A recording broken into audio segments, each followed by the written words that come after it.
નવસારીના તપોવન સંસ્કાર ધામમાં એક 13 વર્ષીય વિદ્યાર્થીનું શંકાસ્પદ પરિસ્થિતિઓમાં મોત થયું છે। આશ્રમના સંચાલકોનું કહેવું છે કે વિદ્યાર્થીને અચાનક છાતીમાં દુખાવો પડ્યો હતો। તેને હોસ્પિટલ લઈ જવામાં આવે તે પહેલા જ તેનું મોત થયું હતું। જો કે આ મામલે હવે નવસારી ગ્રામ્ય પોલીસે ગુનો નોંધી તપાસ શરૂ કરી છે।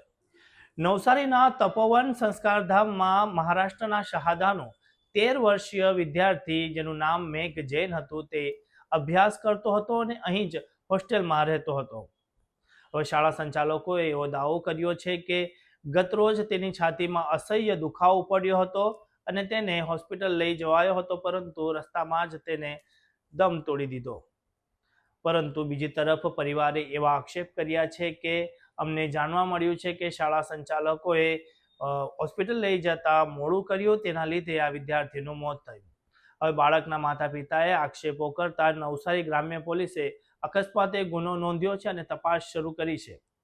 મેઘ જૈનનું મોત કઈ પરિસ્થિતિઓમાં થયું તે તો પીએમ રિપોર્ટ બાદ જ ખબર પડશે, પરંતુ હાલ નવસારી પોલીસે માતા પિતાની આશંકાને ધ્યાનમાં રાખીને ગુનો નોંધ્યો છે, સાથે જ તપાસ શરૂ કરી દીધી છે।